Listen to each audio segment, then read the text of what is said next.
Howdy, folks. It's another episode of the Chug Life podcast, and we have a real spicy midweek update on all of the shit that the U.S. is getting itself into.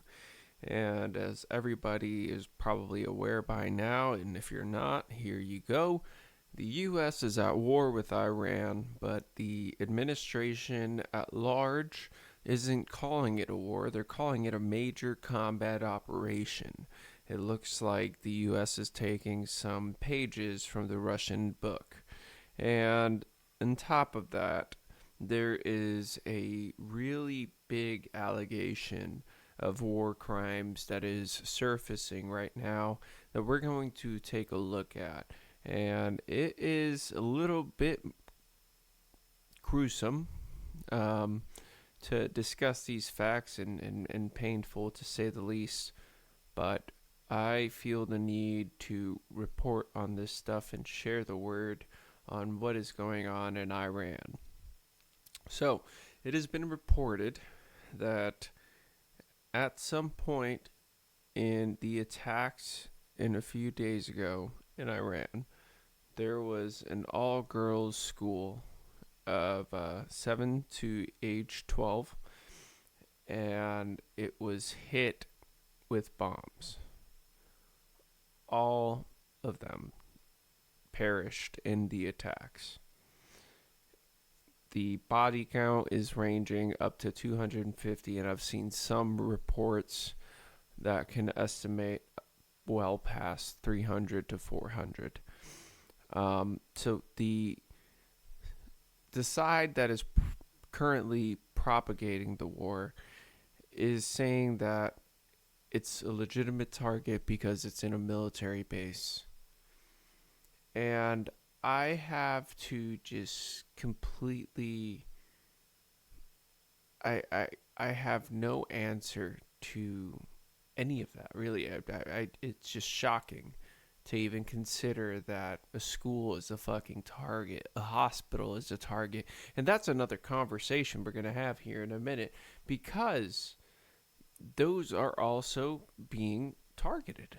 So in this school hit here, there are images that we can see where these targets are seemingly with precision bombs right in the middle of the building, smack dab, like if you got a ruler to the thing, right in the middle, So, it's done with GPS guided munitions. So there is some targeting that went into this, and it just kind of makes you think, who in the fuck did this? Yeah. We have a lot to cover today. So, with that being said, let's get into it. This is the Chug Life podcast, as I said, and this episode is not for people below 18. So, I just kind of need to just preface a lot of what we're seeing right now with what the aims are here. So that way we can just kind of keep in mind all of the actions that you're seeing and the aims that were stated. So, there have been different portions of the government, specifically within the militarily influenced side, that are saying that this is a religious and a faith-based war, that this is something similar to like a crusade. And those people are more so aligned with the Israel side of things there. So there's this kind of Armageddon-esque vibe with that storyline. And that's basically what the belief hinges on, is that this war starts the coming of Christ, essentially. So that side is influencing a lot of the decisions that come in regards to like carpet bombing and being more audacious with these bombing raids, where you're going to see here in a few minutes when we flip to video the just all out bombing of basically a sector of the city. And we don't know what these targets are, and you just kind of have to keep in mind, right? We're just discussing the facts here, putting this issue to light. If you are wanting to have a regime change or institute some kind of maybe forced goodwill if it just kind of seems like, and do these things and have it be somewhat successful, right? Because or else it's just going to shit on your image regardless. It's going to be like an Afghanistan 2.0. And if you don't pull it off and you end up having a prolonged war, then you just kind of like shit on the entire idea of coming off of being a no war president and actually like put me up for the Nobel Peace Prize because I'm stopping so many wars, right? So we got to think about that for a second, because when you see the images and the videos of these bombs just flying through Iran, and boy, they are hitting targets far and wide.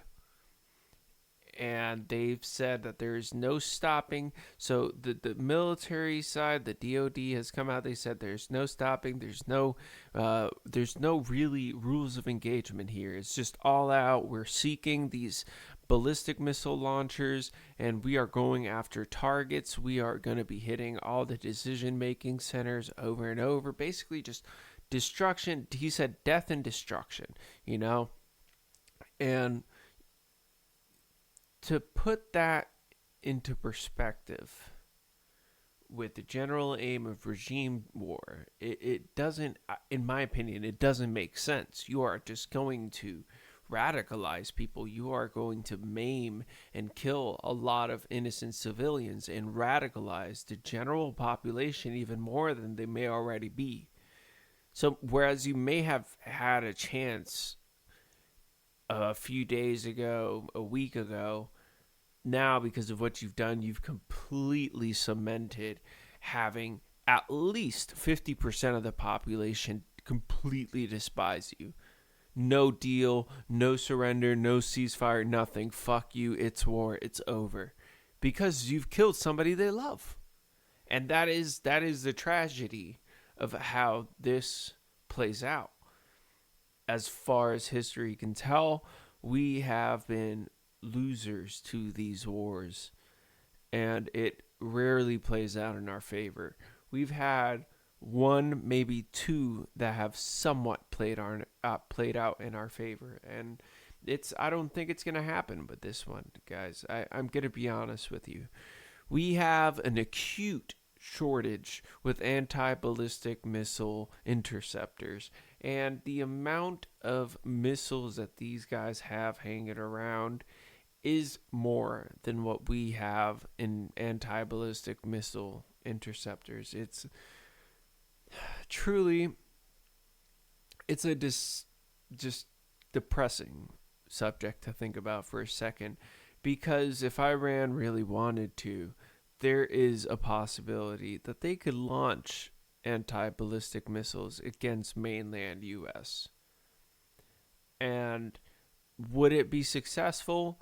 No, because they can't even make it past Turkey. But the idea here, right? This is an Iran that is meant to be obliterated. We were talking about complete decimation after the 12-day war last year. And now we're looking at something that's similar to a World War III.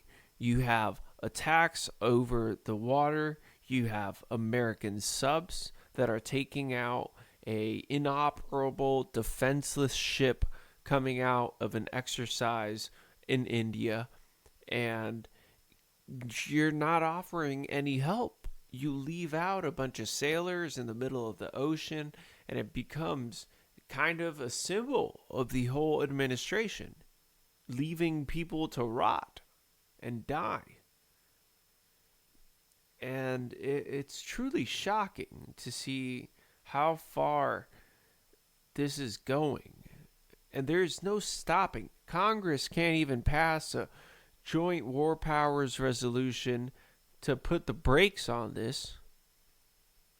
Hell, they can't even stop trying to pass legislation to disclose people who have been paid or paid off for sexual assault claims. Consider that. Outright 347 people voted to protect people that have committed sexual assault. Because there is actually such a big issue with congressmen and reps committing sexual assault and having to pay out people that they've had to look into this and go, holy shit, we should probably disclose this. And it makes you think, if that's what's gotten to the point where they want to disclose this, what else? What is there? We know they don't want to release the Epstein files. We know they're actively actually clawing the Epstein files back. So it makes you think, at what point do you have any decency and release everything that you have? And you actually, the thing is here, so there's a talk, an idea of, well, they don't have the manpower to do that. Well, they do, actually. They do have the manpower because they were able to pull people to redact Donald Trump's information and Donald Trump's mentionings. So they can do it. It's just the idea that they don't want to. And they've actually gone the route of firing people. And they've gone so far to fire the people that would have been in charge of the Iran docket. And I mean, guys, the fuck-ups in the FBI have truly been incredible when it comes to Kash Patel's leadership. It's just kind of getting ridiculous here. So, there are many issues when it comes to our foreign policy. But the biggest part here, the absolute ball kicker of this whole thing, is the fact that not only are we just daylight bombing Iran, but we are also going to be sending in Kurdish fighters, possibly from northern Iran, from that Turkey area. Turkish Turkey, Kurdish Turkey, I guess, border. But yeah, so they've said that they're not going to do it. They've said that they have no interest in this war because it doesn't interest them. Hasn't involved them, so they say. So here's the issue, right? Israel is watching all of this and they're going, what do you mean you won't join? Well, why don't we help you join, huh? So all of this propaganda goes about saying, oh, they're joining, oh, they're going right now. There's thousands of them. They're all going from Iraq to straight through to Tehran. And suddenly, the Iranian government, as decentralized as it is, right? Every single commander has independent leadership abilities and decision-making power and is able to launch and do whatever he wants, feels necessary. And they start hitting all of these Kurdish areas. And the response inevitably is going to be the Kurdish feeling just absolutely there's no way it's an obligation almost to go in and respond in kind. And there are quite a few issues that I have with that idea. But frankly, I'm for it. I just don't think they have the firepower necessary. But, maybe we can do them right for once. We have done them dirty many a times, and it would be nice for them to finally get a nice win. And so, from those fields in that northern part of Iran, there are going to be eventually some form of armies crossing, because either Israel is going to do it, or Iran is going to involve Turkey, and Turkey's going to do it. Eventually, I think, the U.S. will be dragged into a naval invasion, or an airdrop campaign, which is probably more likely, but I think quite risky. Probably both to be safe, but who knows? I think with this administration, there is no consistency, there is no form they follow. It's just whatever they feel.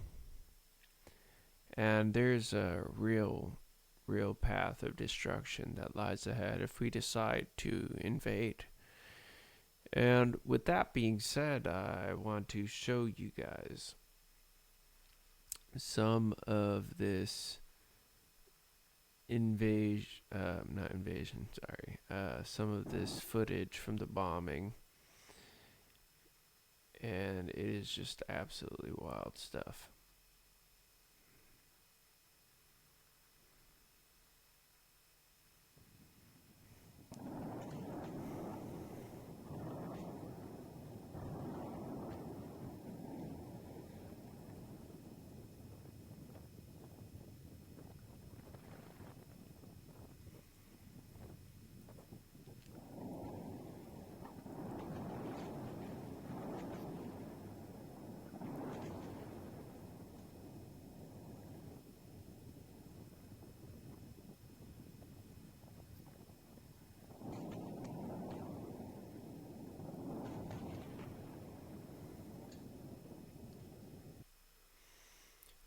And so some are speculating that these are B-52 strikes, and that there is a huge campaign ongoing of B-2 and B-1 strikes, as well as the B-21 eventually going to get involved.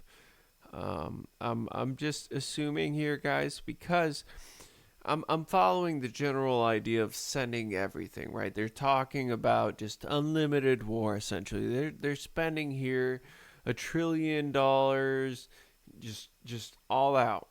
You know, it's $1 billion in a half per day, almost $2 billion per day. So we're not talking chump change here, guys, and they're asking for 50 billion more. You know, just reach in and give me what you got in your pocket. So, reason we're talking about all of this price and money value here is because so far there has been 6 service members killed. And Iran has claimed approximately 1,000 and or more. So, if we're to take a standard deviation here, let's call it 500, and we see these jobs coming up in Washington and Virginia for people to sort through dead service members' stuff and clean it. And so there's obviously some kind of uptick here to prepare for that eventuality. And the reason I say this is because these strikes, these drone strikes, continue. And there's not going to be a stopping until the Ukrainians finally get involved. And that's apparently going to happen now. So finally, somebody made the right decision to get the Ukrainians involved with this anti-drone stuff, because it's important and it should have been done ages ago. But instead, they berated him at the White House and told him he didn't have the cards. And now, here they are fucking going back to him, begging for anti-drone stuff. It's incredible. So, on from this drones, I want to talk a bit more about the ballistic missiles. And the reason that these are going to be a big problem for a while is because ballistic missiles have the innate ability, in some cases, to move.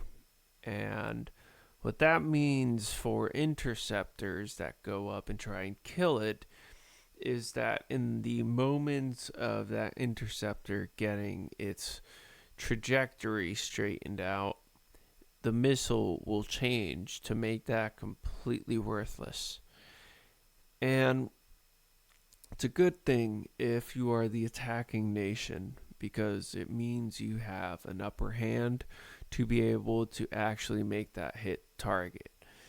And I have quite a few issues with how this has been handled, in my opinion, because we have seen such a huge, it's absolutely incredible issue with the lack of anti-drone that it's affected the entire, it's basically killed the whole chain of command for radars almost. You have the radars just getting knocked out to the extent or the tune of $3.5 billion. And when you consider this price tag, right, as I said before, this is almost a drop in the bucket, sure, but I want you to consider that that is still a fraction of that budget. So it doesn't mean exactly that it is expendable. It's to show the extent that these failures can eventually be corrected and we can replace that. But what we can't replace are the service members that are going to be lost in these. And so, with that being said, the failure here is really what I'm kind of trying to talk about more. And with that, we're going to kind of segue into what the idea behind this war was, where you have the administration coming out and saying, oh, this was kind of an on-the-spot decision we made. I just kind of felt it with my guts, and we went with it, and we did it. But then you have a lot of issues with embassies not being evacuated, people being stuck in foreign countries, caught in these ballistic missile attacks, and they have no way to get out of there until it is done. Days after, they are stuck in that. And it has been absolutely horrific for the civilians of these countries to have to live through this. And it's all started because Donald Trump doesn't want the Epstein files to be out and about, to be the thing, because now everybody has to talk about the war. Now everybody has to face the fact, oh shit, we're killing people. And that is the crux of everything to do with Donald Trump. If there is one thing that's bad, he will do something worse to just get your attention off of the other fucked up thing he did. And that thing is the SA of multiple young girls. And it is going to come to light. And these folks are going to get prosecuted and hopefully executed. But hey, we will see. It's never happened in the U.S. and there's 347 of them in Congress. So I don't know. Or the House, I mean. I don't know if it's gonna happen, guys. I'm to be honest, looking bleak. We've got to get representatives in there that will get this out there, and hopefully we can keep some of the good ones. But I don't know. There's going to be a lot of shifting around. I know here in Illinois, Raja Krishnamurthy, he's going to be gone soon. Yeah, hopefully here in a week he'll lose his job, but you know, things, anything can happen. I don't know if it's in a week. It might be in November actually, but I know there's one in a week. So yeah. With that being said, um, it has been an absolutely crazy past few days. We are just destroying everything possible in Iran, and we are committing war crimes and not even addressing it. We are just, in some cases, trying to cover it up as a whole. And they're saying they're investigating the girls' school massacre, but it is not looking good. Every time that we've heard that phrase, they've just buried it, and we never hear of it again. So I'm hoping that there's some maybe independent investigation. The human rights orgs will go and do their own investigation into this because it's horrific, absolutely horrific. And man, I hope somebody goes to prison over this. Really. Well, that being said, ladies and gentlemen, you guys have a great day or night, and take care of yourselves. Thanks for listening.